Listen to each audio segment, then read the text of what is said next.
Bismillahirrahmanirrahim itu 19 huruf.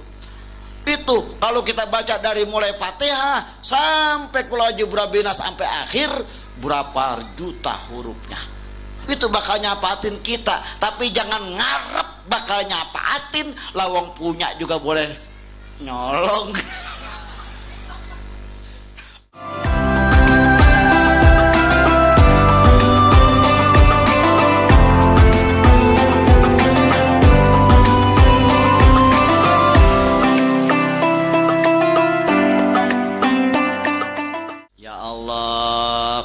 Kalau kita baca, beli dari hasil keringat kita sendiri, dari duit yang halal barokah, nanti bakal nyelamatin kita di alam kubur kita atau waktu sakaratul maut.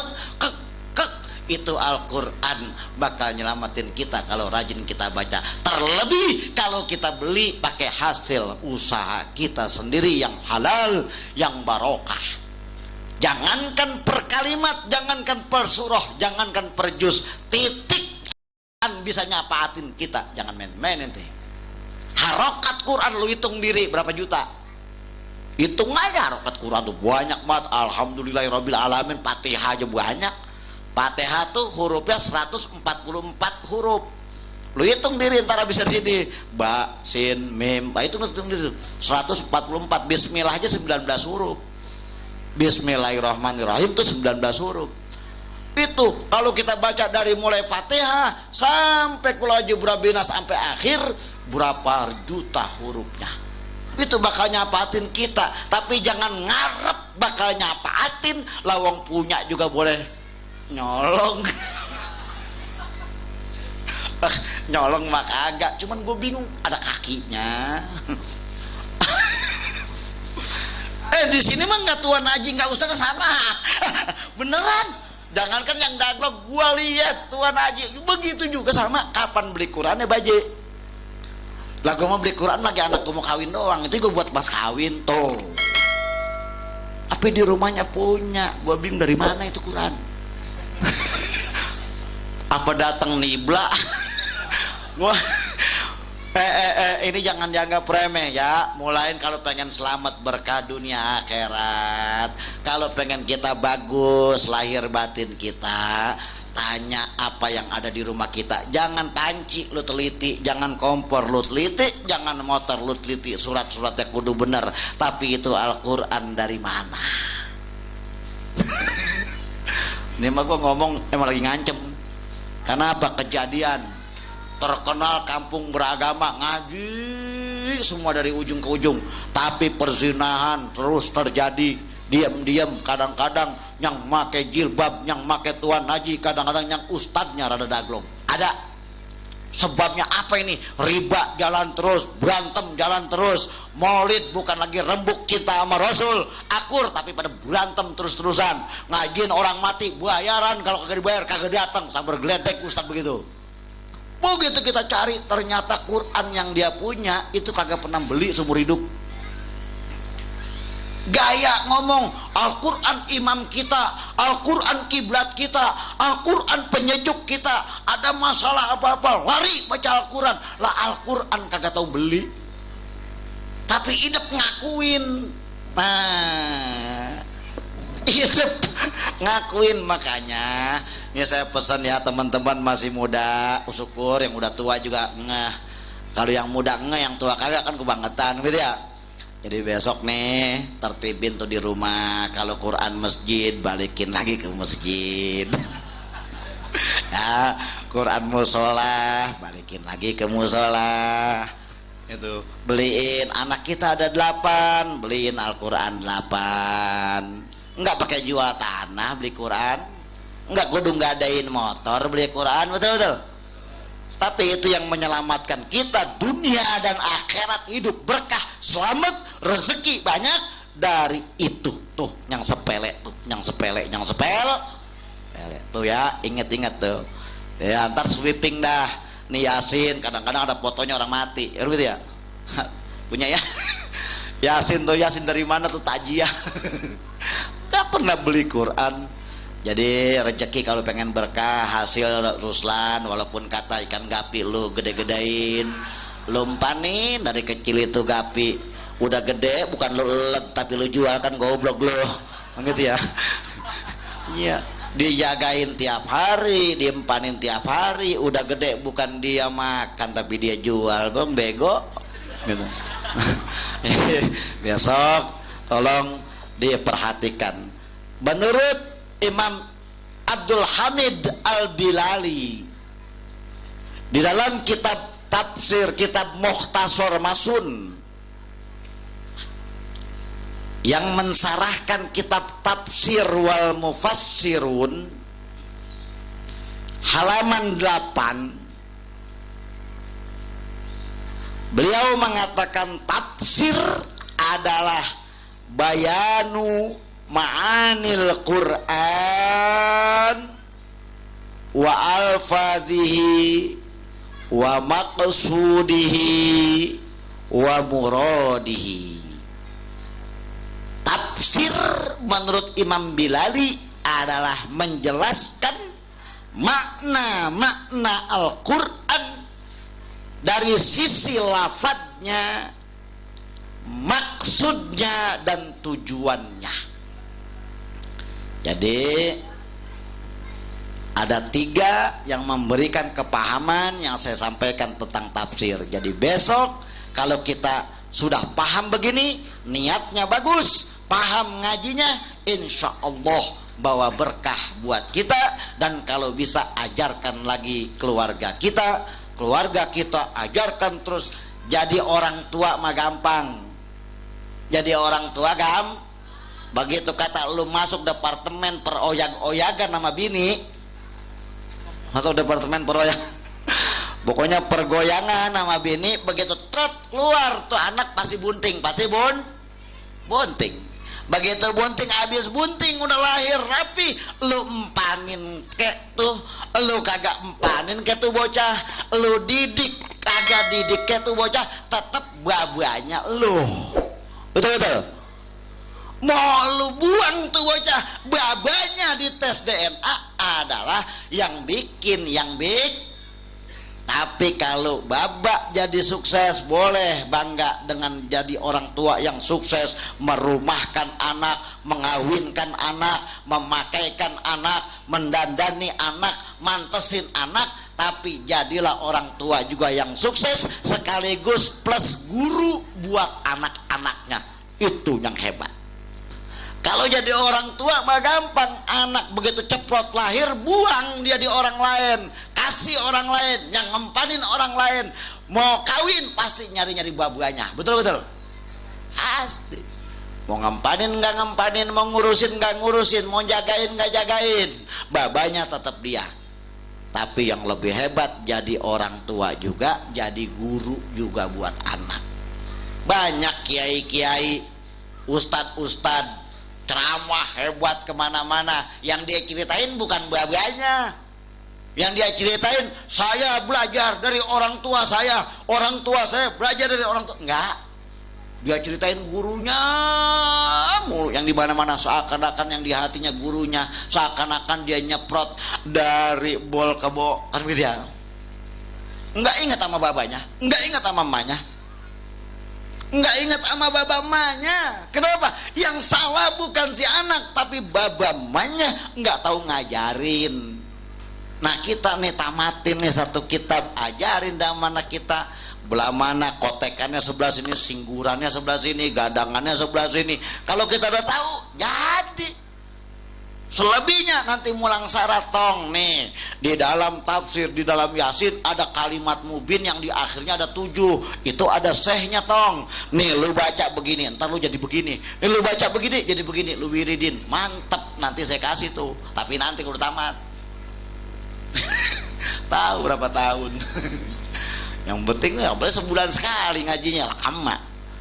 Tafsir menurut Imam Abdul Hamid Al-Bilali adalah bayanu ma'anil Quran wal fadhihi wa maqsudihi wa muradihi, yaitu menjelaskan Al-Quran, makna-makna Al-Quran dari sisi lafadznya, maksud dan tujuannya. Tafsir menurut Imam Zahabi tadi dikatakan oleh Iyadah wal Bayan merupakan isi keterangan ataupun penjelasan. Tafsir menurut Imam Gotton adalah kasyful murad an alfazil muskili, yaitu menerangkan maksud tujuan daripada Al-Quran yang diambil dari kalimat-kalimat yang sulit dimengerti, sulit dipahami. Itu pengertian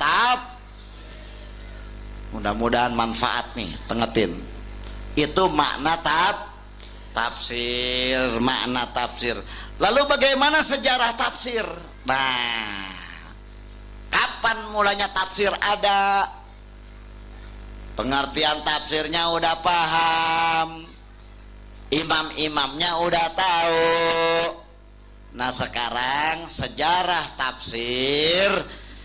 Di sini ada beberapa periode penafsiran.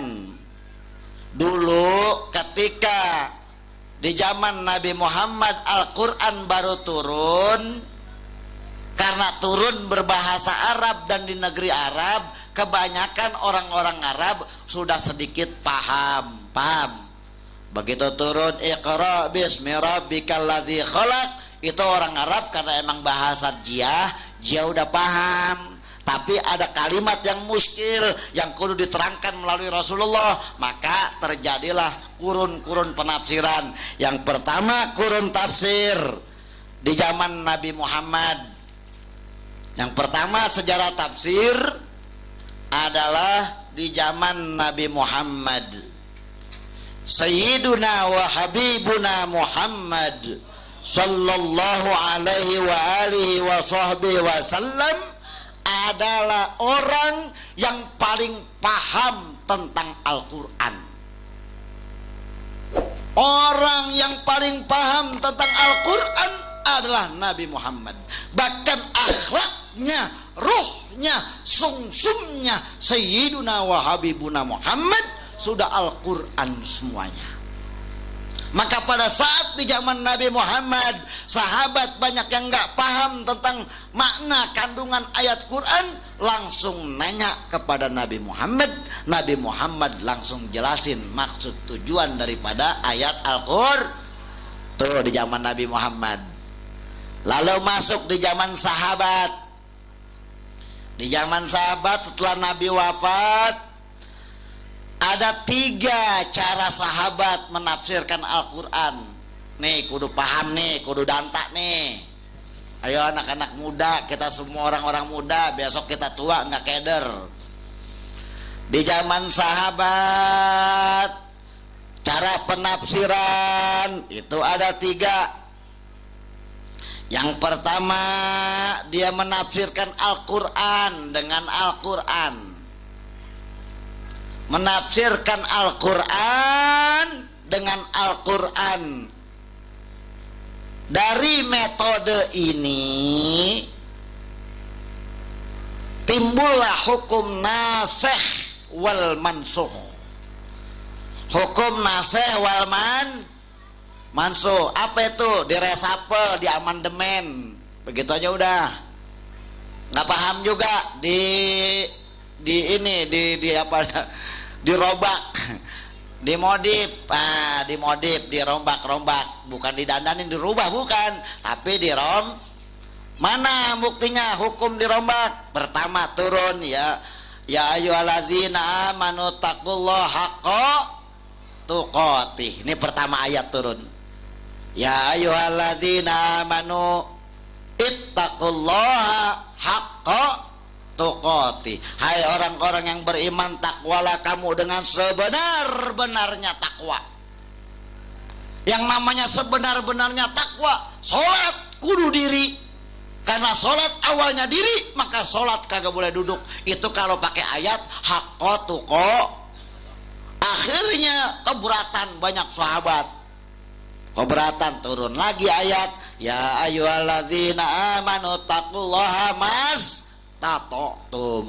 Tuh baru ada hukum duduk, ada hukum rebahan sembahyang.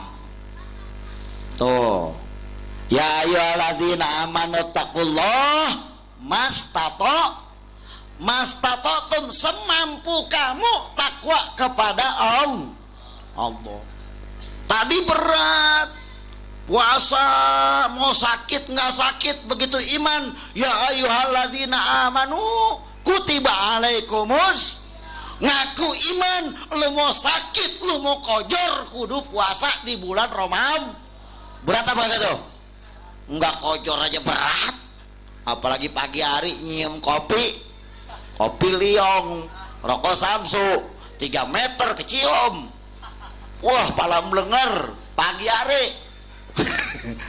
Hak koti berat, dibaca sama Allah Subhanahu wa taala. Kasihan umat Rasul, kasihan walaupun kata ambeknya gede juga ngaji mah pengen begitu kan. Datang hak koti diresapel, dinase, dimansu dengan mastatotum ittaqullaha mastatotum. Nanti kalau mau pelajari ilmu tafsirnya lebih dalam silakan. Ini mas sekedar gambaran saja, sekilas. Yang penting paham, yang penting udah ngah. Laksana perempuan mah kalau kata pengen lihat ya kagak kudu nikah. Lu lihat dari wajahnya, malu pegang tangannya juga kalau dia mulus semua gitu kan. Itu kan gitu kan ya. Jadi itu hukum nase. Dari mana itu sebabnya? Dari mengambil penafsiran dari Quran pakai paham tuh. Itu di zaman sahabat. Yang kedua nih dengerin, yang kedua di zaman sahabat menafsirkan Al-Quran dengan cara melihat sunnatur Rasul Sallallahu Alaihi Wasallam, baik dari gerak dan diamnya, bicara atau tidaknya Rasulullah Sallallahu Alaihi Wasallam. Diambil dari lihat sunnahnya Rasul, karena Rasul berbicara atas perintah Allah, bergeser jangankan 3 meter 3 kilo, 1 senti Rasulullah bergeser, itu tidak akan pernah dilakukan oleh Rasul kecuali atas perintah Allah. Paham tuh? Apalagi ngucap hukum, bercandanya Rasul atas perintah Allah. Wa ma yantiqu anil hawa in huwa illa wahyu yuha. Ngucap sekalimat semua adalah wahyu daripada Allah Subhanahu wa taala. Ini kudu paham. Berarti bagaimana tindak tanduk sunnah Rasulullah bisa diambil jadi rujukan untuk menafsiri dari ayat Al-Qur'an. Itu terjadi sejak zaman sahabat. Sejak zaman sahabat tuh yang kedua. Nah yang ketiga para sahabat menafsirkan Al-Quran mengandalkan kemampuan bahasanya atau kemampuan intelektualnya, kepintarannya, pengalamannya, dan kepahamannya tentang budaya jahiliyah dan Yahudi serta Nasrani. Begitu dia cocokin, ini nggak sesuai dengan Yahudi, ini nggak sesuai dengan Nasrani, ini nggak sesuai, itu dicocok-cocokin semua. Karena peneliti semua beliau itu dulu, orang-orang dulu intelektualnya begitu, diteliti, bikin tim investigasi, dia teliti, bener nggak begini, cerita kaum Ad, cerita kaum Samud, cerita kaum A, B, C, D yang terjadi, yang diceritakan dalam Al-Quran, diteliti oleh para sahabat, diteliti satu persatu, terus baru dijatuhkanlah penafsiran. Nah oleh karena itu sahabat-sahabat yang mengambil dari kepahamannya itu biasanya mereka awalnya dulu adalah ahli kitab. Mereka paham betul tentang berita kedatangan Nabi Muhammad SAW. Ahli kitab namanya. Ini tidak ada Nabi saat itu di zaman jahiliyah 600 tahun lebih. Nah di situ dia mempelajari kitab-kitab Injil yang asli, Taurat yang asli. Dia pelajari bahwa ada berita Nabi Muhammad. Setelah dia dapat Quran, dia masuk Islam, dia teliti penafsiran itu dari Al-Quran dan dicocokin dengan kitab Injil, Taurat dan segalanya serta budaya-budaya yang ada. Timbullah hukum yang diambil daripada penafsiran Al-Quran. Nah ini Nah, pada saat itu di zaman sahabat ini banyak ahli tafsir, terutama Khalifah Ar-Rasyidin, sahabat 4, Sayyidina Abu Bakar, Sayyidina Umar, Sayyidina Utsman, Sayyidina Ali. Ini adalah ahli tafsir di zaman sahabat. Ditambah lagi Ubay bin Ka'ab, sahabat Ubay bin Ka'ab juga ahli tafsir. Ditambah lagi Abdullah bin Mas'ud, ditambah lagi Abdullah bin Zubair. Nih, pahamin dulu di zaman sahabat ahli tafsirnya ada Sayyidina Abu Bakar, Sayyidina Umar, Sayyidina Utsman, Sayyidina Ali, ada Ibnu Mas'ud, ada Ubay bin Ka'ab, ada Abdullah bin Zubair, ada lagi Sayyidatuna Aisyah. Kudu paham di zaman sahabat ahli tafsirnya adalah yang tadi saya sebutin. Dan yang paling banyak di antara semua ahli tafsir zaman sahabat, yang paling banyak menafsirkan adalah Sayyidina Ali, satu. Yang kedua Abdullah bin Mas'ud. Ini paling banyak. Makanya kalau antum belajar tafsir pasti nggak jauh daripada tafsiran Ibnu Mas'ud. Dan yang ketiga ada lagi tafsir yang paling banyak menafsirkan di zaman sahabat adalah Abdullah bin Abbas. Ini sejarah 3 sahabat yang paling banyak menafsiri Al-Quran adalah yang pertama Sayyidina Ali, yang kedua Sayyidina Abdullah bin Mas'ud, yang ketiga adalah Sayyidina Abdullah bin Zubair atau bin Abbas. Ini yang paling banyak menafsirkan di zaman sahabat. Lalu kemudian penafsiran di zaman sahabat itu ada metode yang langsung disandarkan kepada Rasulullah. Nih, langsung disandarkan kepada Rasulullah SAW. Kalau penafsirannya itu langsung disandarkan kepada Rasulullah, maka tafsirnya itu disebut dengan tafsir marfu.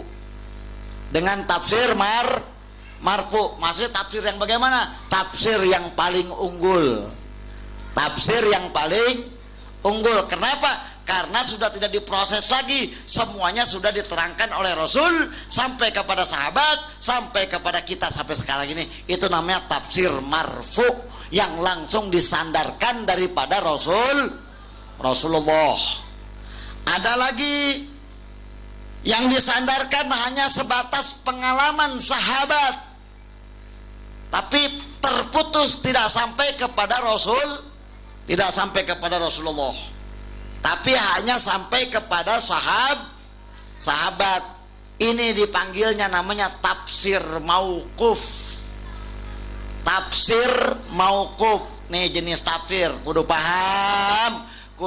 Ya Allah, mudah-mudahan orang Pasir Putih ngerti ilmu agama semua.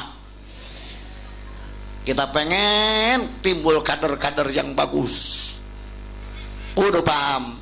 Yang pertama tafsir marfu. Tafsir marfu itu adalah tafsir yang langsung disandarkan kepada Rasulullah melalui sahabat, tidak terputus sama sekali, dan langsung dilihat Rasulullah pun mengerjakan dan menafsirkan seperti itu. Ini namanya tafsir marfu.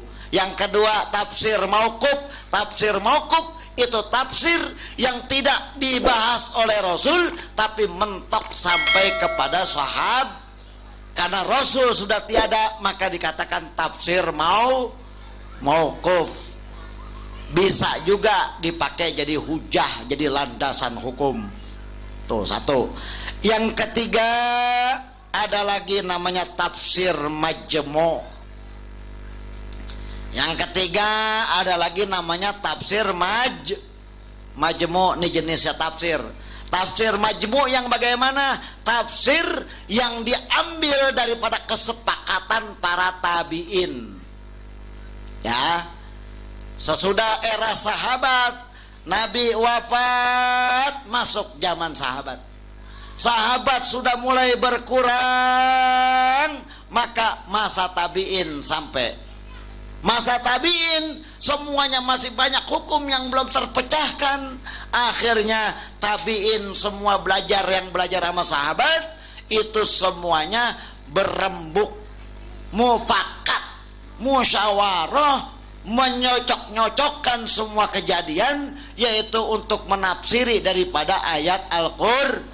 Dan itu tafsir namanya tafsir majmu'. Nah, ini kalau kita udah paham enak. Nah, terus tabiin belajarnya dari mana? Dari sahabat. Lah terus bagaimana cara belajarnya pada saat itu? Dulu jauh sebelum ada madrasah. Nih dengerin, catat. Di zaman tabiin udah ada madrasah. Di zaman tabiin udah ada madrasah. Pasir Putih mungkin dulu udah ada kampung. Di sono udah ada madrasah. Di zaman tabiin itu sampai ada mengeluarkan tafsir majmu' atas dasar ilmu apa? Dulu mereka sudah sekolah semua, sudah sekolah. Ada 3 madrasah. Madrasah yang pertama di Madinah, di Mekah. Yang pertama di Mekah. Madrasah yang pertama, madrasah tafsir yang pertama di Mekah, yang dinamakan Madrasah Ibnu Abbas. Madrasah Ibnu Abbas ini madrasah yang ada di Mekah dan banyak melahirkan ahli-ahli tafsir di zaman tabi'in. Banyak melahirkan ahli-ahli tafsir di zaman tabi'in. Di antaranya alumninya Madrasah Imam Ibnu Abbas adalah Imam Mujahid bin Zubair. Satu, ini imam besar. Kalau nanti kita baca kitab ada qala al-Mujahid, itu berarti Imam Mujahid bin Zubair. Ini ahli tafsir jebolan daripada madrasah Imam Ibnu Abbas yang ada di Mekah. Yang kedua namanya Sa'id bin Zubair, adeknya nih, adek kakak jago semua.